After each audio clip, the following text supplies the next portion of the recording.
Every Monday I restarted my routine, and by Thursday I had already quit again, and I never knew exactly when.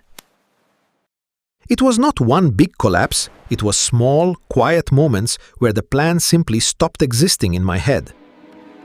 By Tuesday night I still felt in control, checking boxes on a list I had written the night before with real hope. By Wednesday afternoon the list was still open on my phone, but I had not looked at it since breakfast. By Thursday I was not even avoiding it anymore, it had just quietly disappeared from my mind entirely. Friday came and I told myself I would restart clean on Monday, like the week before, and the week before that. I assumed this meant I lacked discipline, the same word every planner app and productivity article kept repeating back to me.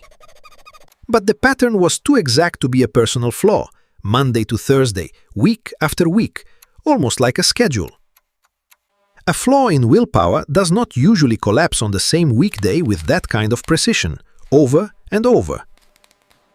I had tried 5 different habit trackers in 18 months, and every one of them died around day 3 or 4. Each time I quit, I trusted myself a little less the next time I sat down to try starting something new again. That loss of trust became its own problem, separate from the habit itself, a quiet erosion underneath everything. I kept blaming the same thing every time, not enough discipline, when the real evidence was pointing somewhere else. The pattern was consistent enough to be a mechanism, not a character flaw, and mechanisms can be studied. Most people, including me, had absorbed the idea that a new habit takes 21 days to stick permanently.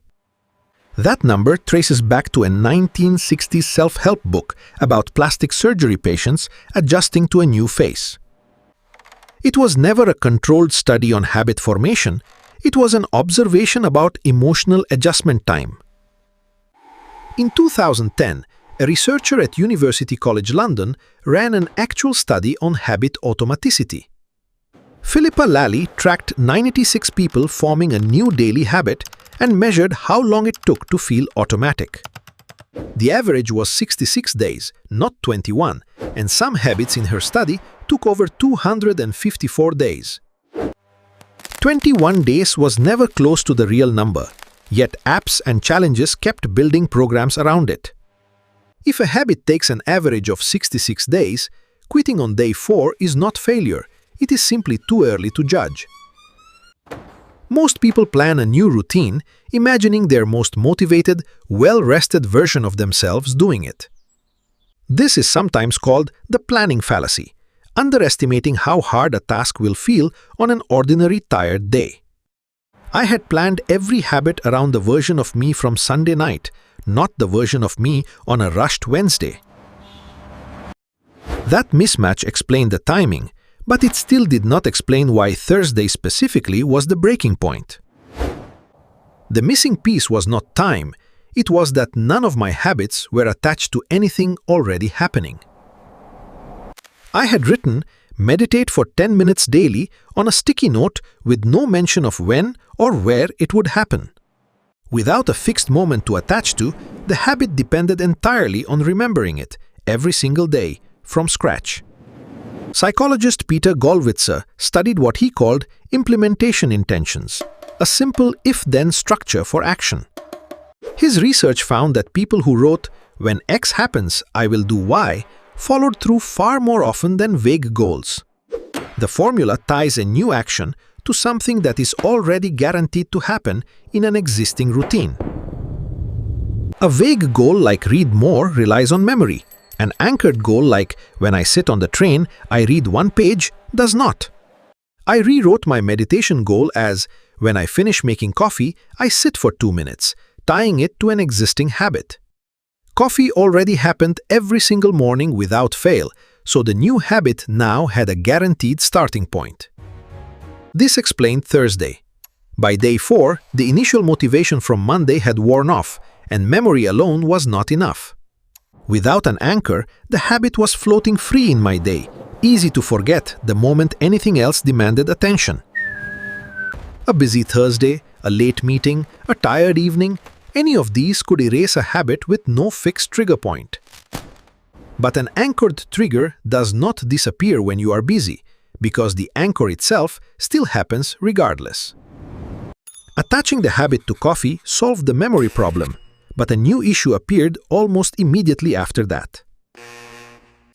Even anchored to coffee, 10 minutes of meditation still felt like too much on a chaotic Wednesday morning.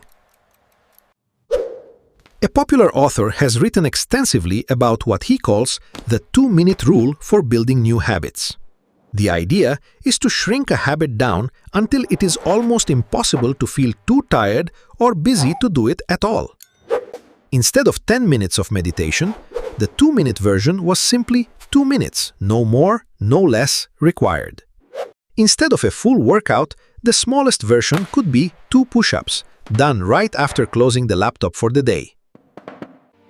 Instead of writing a journal page, the smallest version could be 1 single sentence typed into a notes app. The logic is that a habit too small to skip eventually becomes automatic, and only then should it expand in size. I shrank meditation to 2 minutes tied to coffee, and shrank reading to 1 page tied to sitting down at night. The habit no longer competed with my energy level, because 2 minutes required almost none of it at any point. This solved the size problem, but I still needed a way to know if any of this was actually working day to day. Without visible proof, a small habit can feel too quiet to trust, even if it is technically being done correctly. I needed something concrete to look at, not just a feeling that I was probably doing better than before. On day 1, I made coffee, sat for 2 minutes, and marked a plain paper calendar with a single black X. This tracking method is sometimes called the calendar chain method, after a story about a performer marking days on a calendar. The specific origin of that story is debated, but the mechanism it describes is simple and easy to test. On day 2, the same coffee, the same 2 minutes, the same X marked on the same square of the calendar. By day 3, the chain of 2 X marks on the wall was more convincing than any app notification had ever been. On day 4, the exact day my habits always used to collapse, I almost skipped it during a rushed morning. I still made the coffee, so I still had the anchor, and the habit only needed 2 minutes to survive that day. If you have made it this far, you already understand more about habits failing than most advice explains, so subscribe.